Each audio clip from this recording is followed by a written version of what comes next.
Hi, this is Gavin from FE News. Today we're going to be unpacking the Black FE Leadership Group. I'm here today with Robin Landman and Amarjit Basi, who are two of the pioneers behind the movement, which has gone on of recent months. So my guests, Amarjit, can you introduce yourself, like your background, and so the audience can get a better understanding of who you are? Thanks, Gavin. I'm Amarjit. I've been a principal of a number of further education colleges, spanning a career of around 30 odd years. Diverse settings, diverse size, diverse contexts. But one thing that does unify them is that in multiple situations, I've developed outstanding outcomes, and that's really core to my mission and my purpose in supporting the BFELG. Thank you, Amarjit. Robin, can you introduce yourself and maybe give a bit of a synopsis of your background as well? Okay. Morning, Gavin, and morning, Amarjit. My name's Robin Landman. I'm like Amarjit, I'm a long-time server in the FE system. Started off as a school teacher, worked my way into FE over a number of years, and got up the greasy pole very quickly, but didn't manage to stay in the position that I'd achieved initially. So I followed that up with a stint in the FEFC as a policy officer, and subsequently went on to senior roles in colleges, including inner city colleges in London and in the Midlands. In the later years of my FE career, I became chief executive of the Network for Black Professionals, and recently I've become one of the executive members of the Black Further Education Leadership Group. That's great. Thank you, guys. So can we unpack what is the Black FE Leadership Group? Well, briefly, Gavin, this is a group of Black and minority ethnic practitioners, but also, more importantly, it's a group of supporters of our cause. And our key thesis is that over the last decade or more, the representation of Black and minority ethnic leaders and staff members in the sector has been reducing sharply. At the same time, there's been a continued and steady growth of the proportion of Black and minority ethnic students. So just to put it in context, 30% of the FE intake is from minority ethnic communities. Only about 7% of the leadership of colleges is Black and minority ethnic. And similarly, the proportion of staff has been going down steadily over the last 10 years. So it's a question of social justice. We're quite clear that we need to be more represented as leaders and role models for those increasing numbers of minority ethnic students. Yeah, that's great, and thanks for explaining that, because I think there's a number of people that were sort of trying to understand where is the group sort of coming from and why, and that's it's got a great heart of trying to rebalance things there, hasn't it? Amarjit, with the Black FE Leadership Group, what's the sort of obviously Robin's laid down the challenge there to sort of try to rebalance things, but how is the group now trying to rebalance this? What's the sort of plan to engage stakeholders to better to have a long-term legacy, to be able to adjust the things which, like as Robin said, have slipped over the last sort of 10 years? How do you sort of see us sort of be able to move forward to be able to readdress that?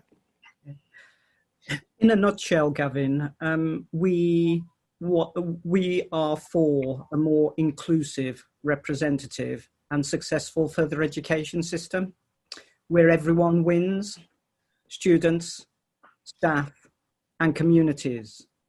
And as Robin alluded to, our starting point is the significant disparities that persist in each of those three areas: inclusion, representation and attainment. And I include progress there. They reflect, as David Hughes has referred to, an unequivocal wrongness. So that's our starting point.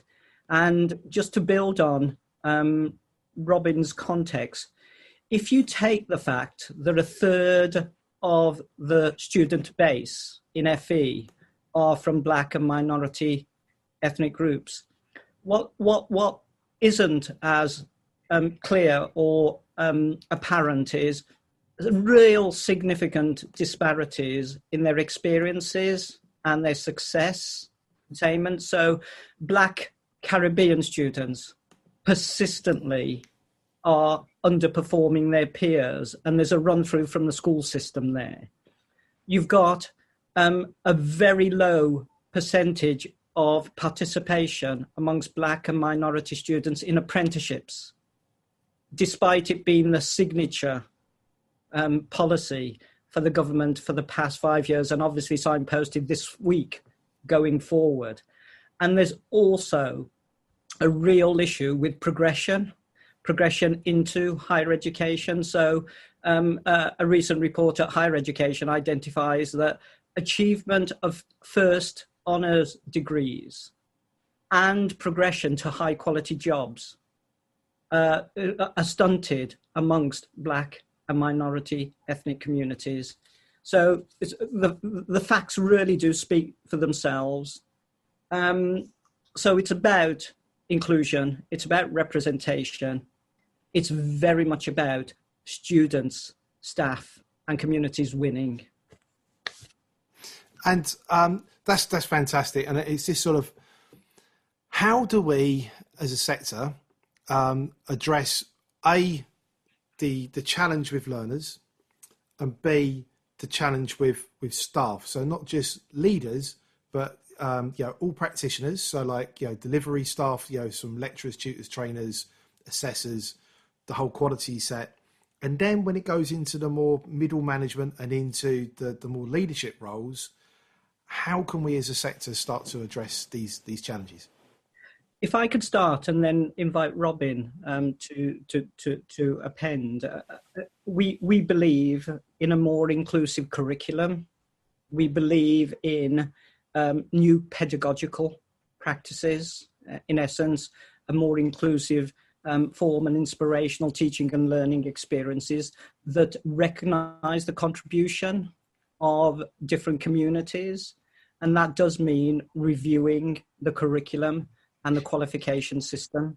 So there's a call out there to the department as well as the awarding organisations, because when we refer to systemic, it starts with curriculum and qualifications, but it's also about a representative and developed workforce. So that's an inclusive point. That's really important, given the starting point that the overwhelming majority of the teaching workforce are white. We recognise, and it's really critical, that we embark upon significant workforce development alongside pipeline development. We have to rebalance the representation, but it's actually about supporting all of the professional community to provide a new proposition. So teacher training comes into being, mentoring, peer support, and inevitably leadership. And I'd include governance within that.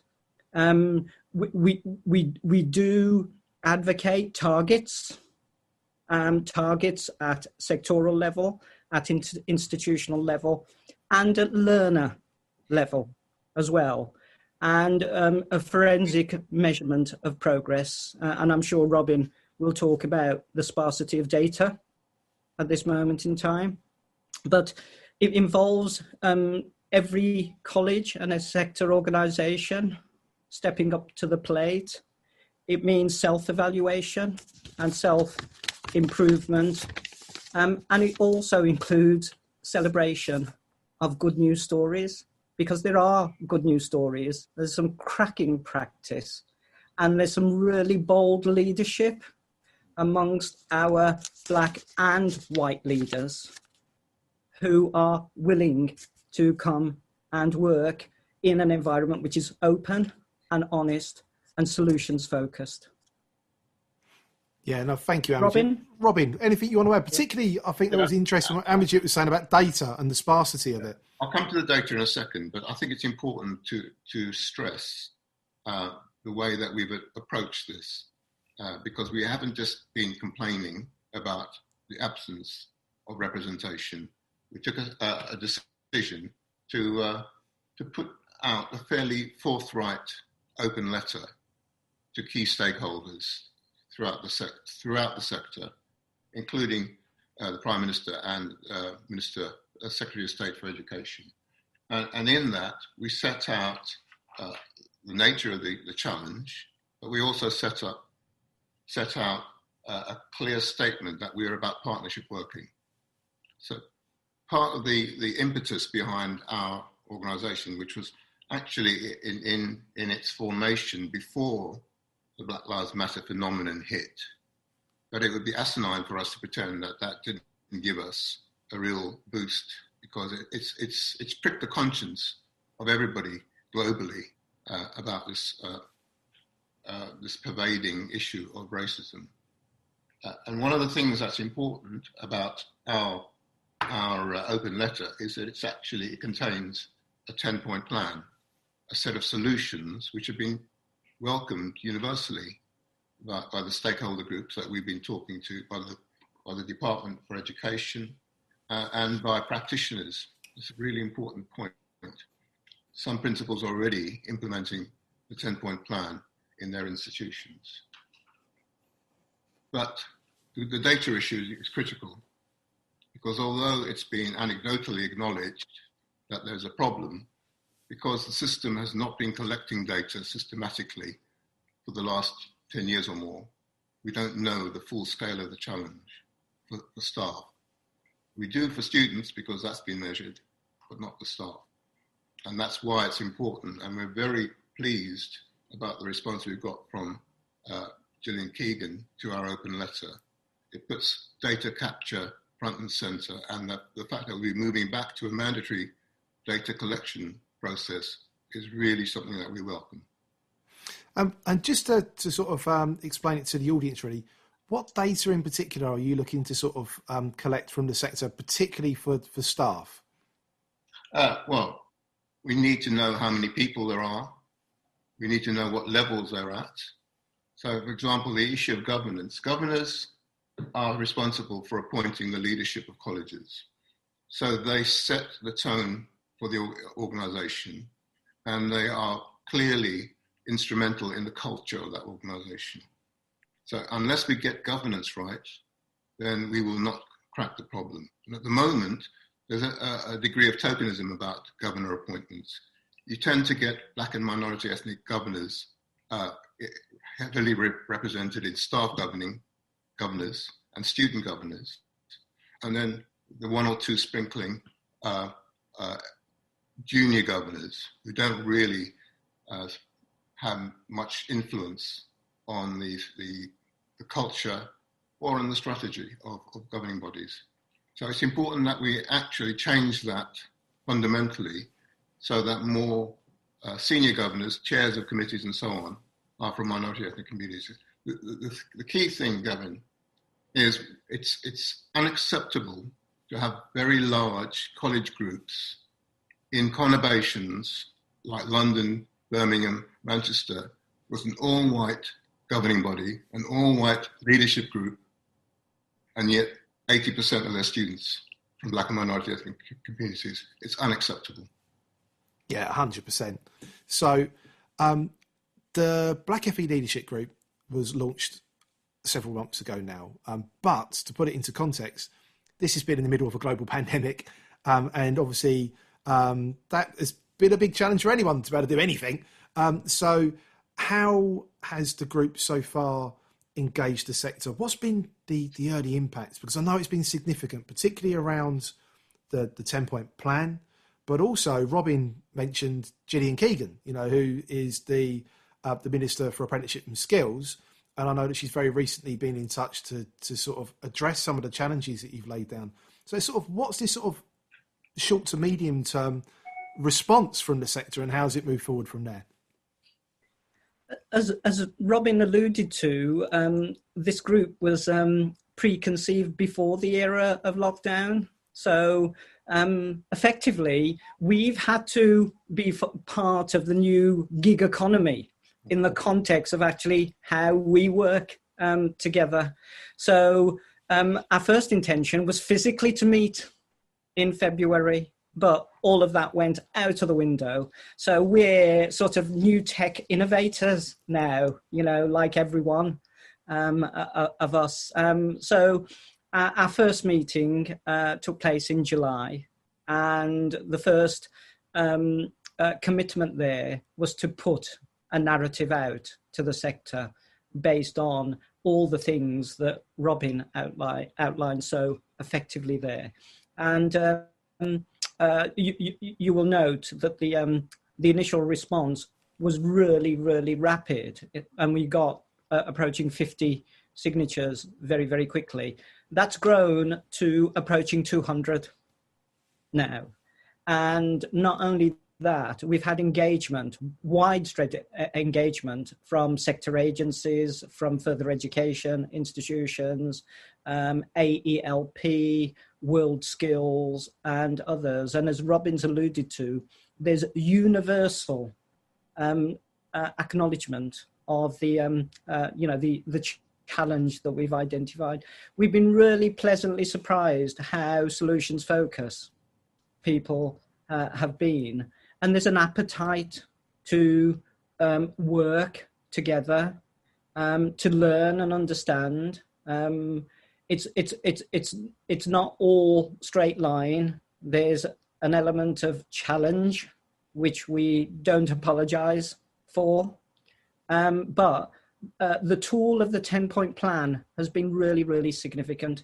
So not only have we had colleges self-evaluate against that, we've got national organizations self-evaluating against that. And we've also had groups looking at that collectively.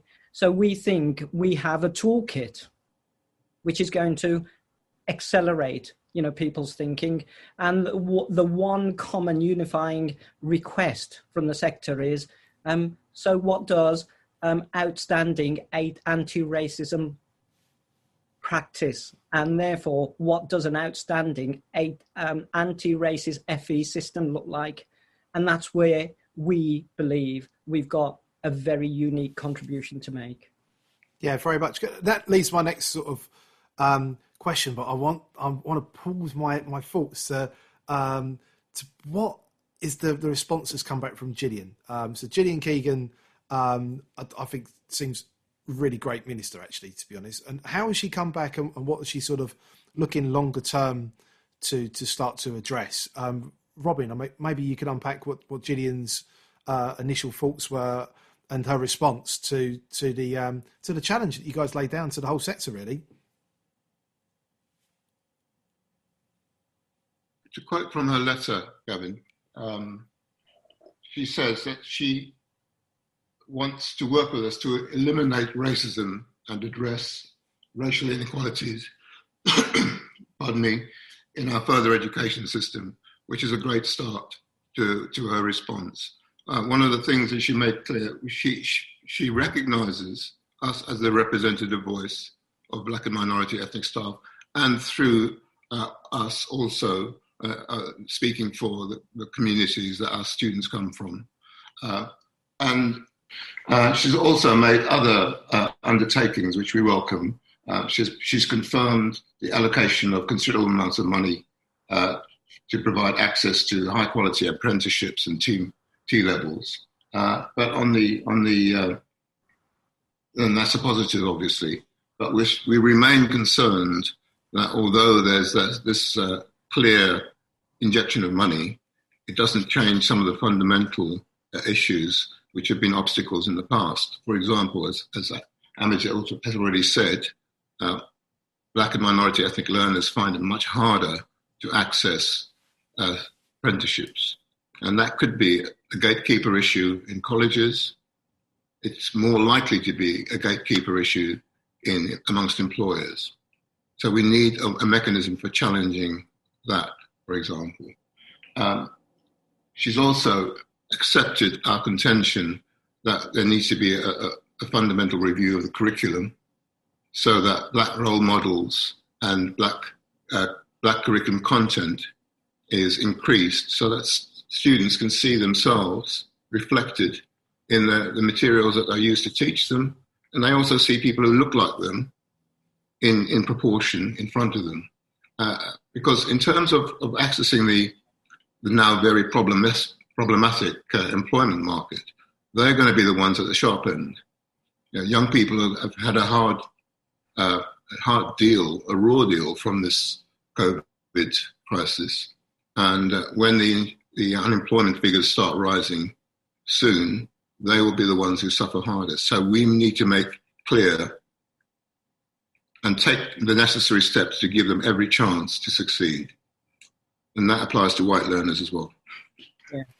If I can just add something very specific to Robin's commentary there, which is it is a positive response from the Minister, but with regards to the reference to the curriculum, one of the big issues is that there still tends to be an interpretation that's confined to the history curriculum.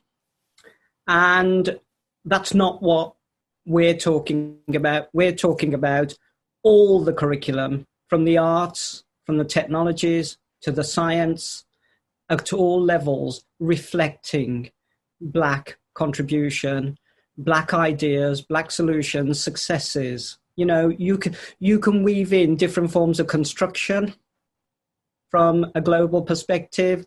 If you think about great innovators and engineers, they tend to be focused on British and European, certainly the arts. When it comes to history, the notion of migration, stopped with Romans and Greeks. And the next few thousand years, including, the last 50 odd years, is forgotten. It's barren ground with regards to curriculum. So it really does require rebalancing the whole curriculum. Yeah, no, very, very much. Amarjit, you mentioned a term which I'd really like to explore a bit more, and it sort of alludes to a question, really. What do you guys see real excellence in anti-racism in FE? What do we need to do as a sector to be to moving away from where we are now to be really being mindful to being anti-racist, to being inclusive? The starting point from my perspective is, with anything that you determine you want to improve, you accept the baseline. Mm. That's really important, because then you can focus on the solutions. And our 10-point plan identifies the baseline, but the data, needs to be much more robust. Without repeating myself, it is about student experiences, students' access, and it's particularly about advice, guidance, and teacher and institutional interventions, which are positive. It's recognizing the importance of equity as opposed to equality, because people don't start at the same level playing field. But it's also fundamentally about great leadership. Mm. And leadership at all levels, leadership in teaching situations, through the support services, through middle management, and ultimately at senior leadership and governance, not only at provider level, but at sectoral level. An uncomfortable truth is there's very little chance of a Black person becoming a chair or the CEO of any of the sectoral institutions in the current landscape. And that can't be right. Mm. So there's a challenge for the sector, really. I suppose if I was to put this into looking at a solution for this here, is how do we long-term develop a solution as well? And as Robin said, it would be around Black learners being able to have more representation to their teachers, trainers, tutors, assessors, etc. How do we look to try and build those entry-level roles, which then basically becomes the pipeline for those leaders of the future? So we're addressing both. We're addressing an immediate need now with governance, which I think is a brilliant idea, but also with that pipeline for the future. So we're developing those leaders of the future. So how can the sector start to engage, but at the same time it not go too far where it is being balanced? Do you know what I mean? So we're not sort of pushing too hard on one area when we're not. We do need to address, if you're saying that there is, for some areas, it seems absolutely crazy that you haven't got the governance or the leadership which represents the community, and at the same time, why haven't you got the teachers and lecturers and tutors, trainers, assessors that also are able to address that? But at the same time, we need to make sure we're getting the best fit for people as well. How do we as a sector address what is such a difficult challenge to do? How can we go about addressing this to make sure we have the best people for the role, but at the same time we have such a large pool that we can take from many different backgrounds? Do you know what I mean? How do we address that issue? I'll have a crack at this one, Kevin. I think what we do know is that the sector has done it before. In the past, we had a similar challenge and we were able to collectively rise to the challenge and deal with it. And we had a real bit of traction going. This was over 10 years ago. And then things stopped. And part of the issue now is the challenge is that we must have the uncomfortable discussion. And that's what we're partly doing now. We're actually saying we can't be in denial. And we're very pleased that the vast majority of the sector stakeholders have accepted there's a problem. What we can't also have is a superficial approach to tackling that problem. In the past decade, people have defaulted to an equality, diversity and inclusion approach, which has actually been part of the problem. It's putting everybody into a box and saying, we'll tick all these boxes and everything will be hunky-dory. And in fact, you're ignoring the scope and scale of the challenge.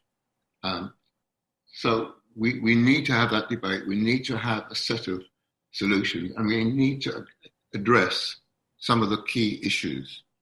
One of those is there's clear bias. There's clear bias in recruitment and selection and promotion and retention. Now, people have defaulted in recent years to this notion of unconscious bias. But if you accept unconscious bias, you also have to accept that there is conscious bias. And if one is unacceptable, then the other must be unacceptable as well. So let's call it a spade and say we will root out bias in our sector. We have to also accept that there's a notion of white privilege which counterbalances black underprivilege. And that is not about saying that white people are all privileged in inverted commas. It's about saying that the very colour of your skin can be such an inhibitor of your progress that it overrides your talent, it overrides your level of education, it overrides everything. And that's a debate that needs to be tackled. But within that, and that's the reality of the situation. We're not looking to have black kids being taught by black tutors. We're looking for people to approach teaching, learning in an anti-racist way, challenging what's unacceptable, explaining history. We can't understand how to move forward if we don't have a clear grasp of our history, and driving quality, as Amarjit has said, and really saying, you can do it to our kids. You can do this. You can overcome these challenges, and we will show you how, and we'll hold your hand there.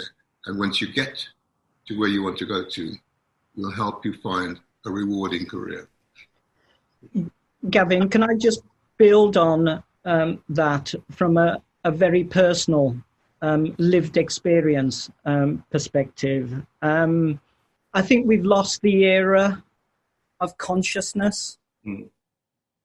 And that's the unique necessary function that BFELG are playing by raising that level of consciousness, because as a beneficiary of that previous era, there's three critical observations for me, which is I was part of a professional workforce which was amongst the most dedicated, I would arguably identify anywhere that you will find public or private sector.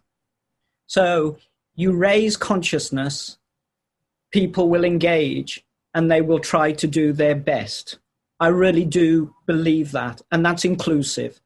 The second one is when you raise consciousness, the first thing you start with is culture.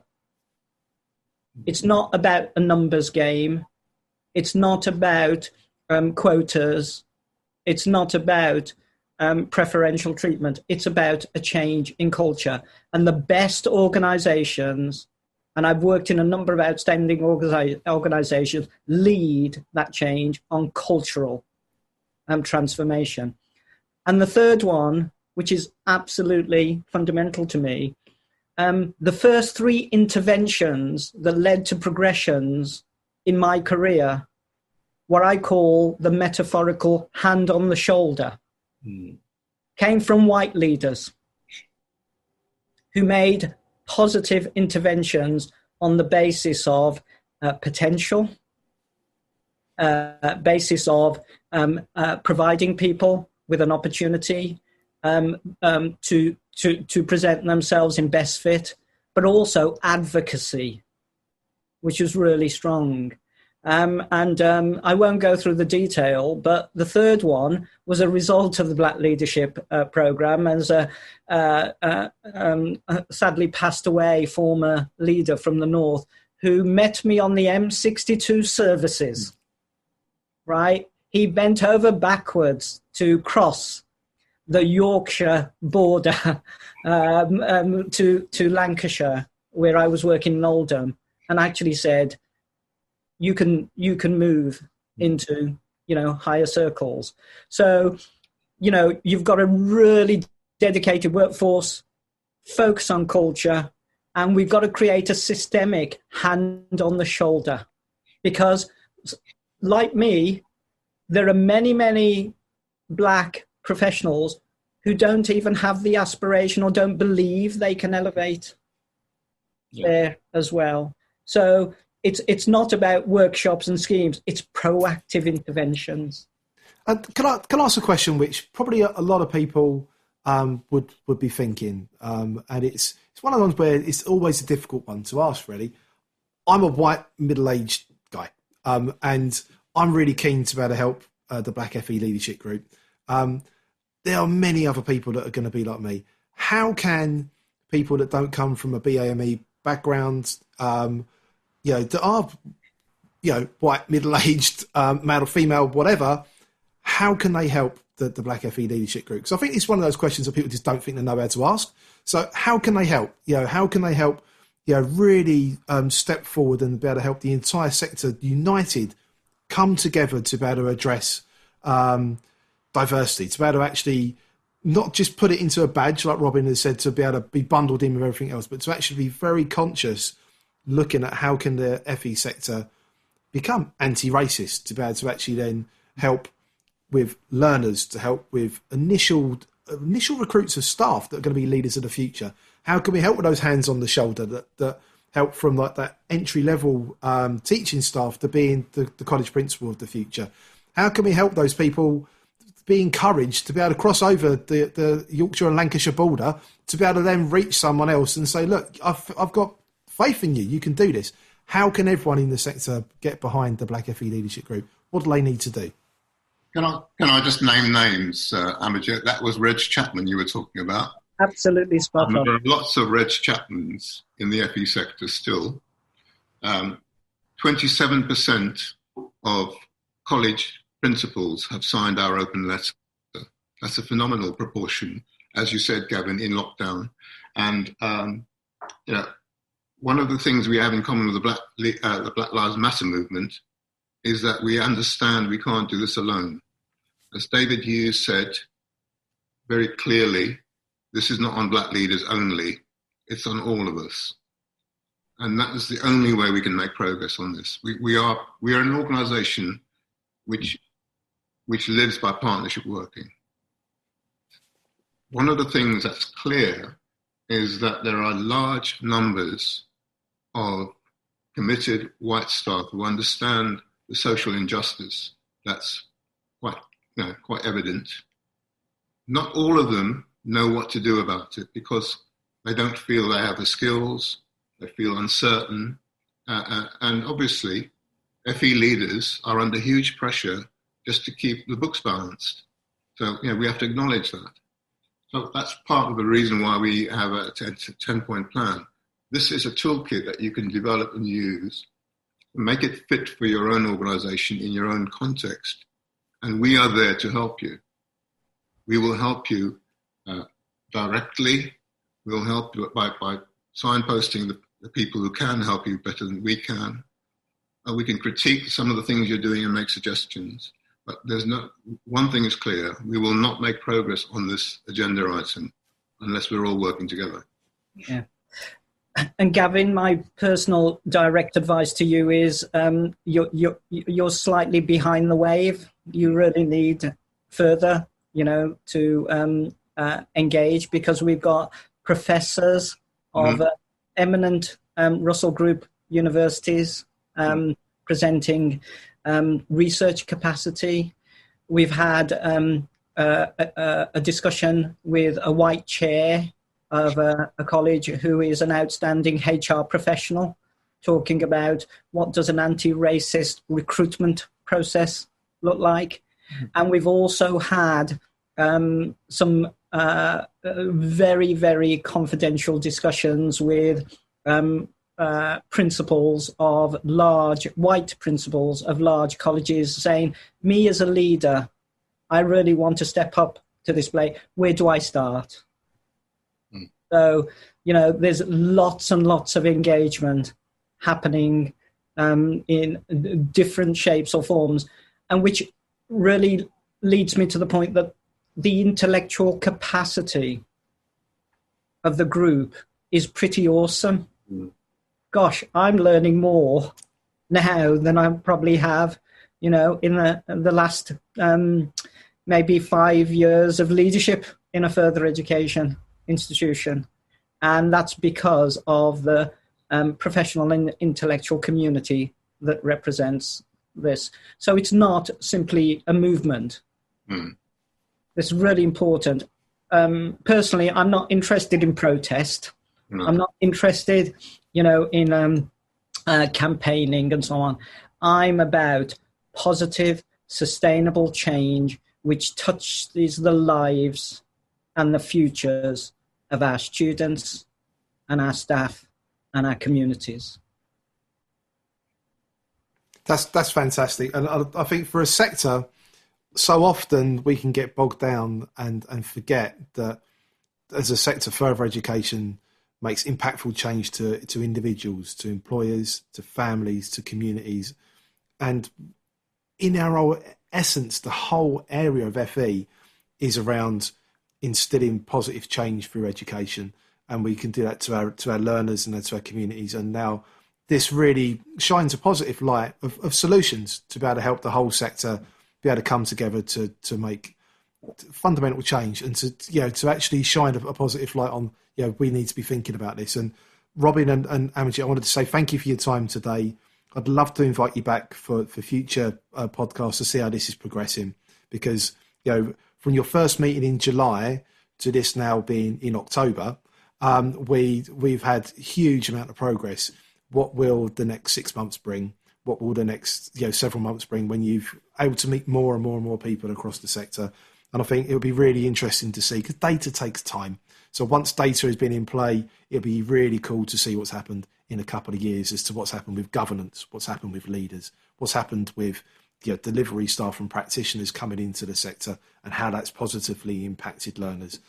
Everything you're talking about here makes absolute sense, and it's just, we can't wait to be able to get all of the sectors better unite together and to be able to really push this over the line, to be able to help the whole sector, then the whole nation be able to move forward. Thank you so much for your time today. Thank you. I hope you enjoyed this podcast. Why not click subscribe so you can be informed when the latest next individual podcasts or podcast mini-series from FE News are going to be released.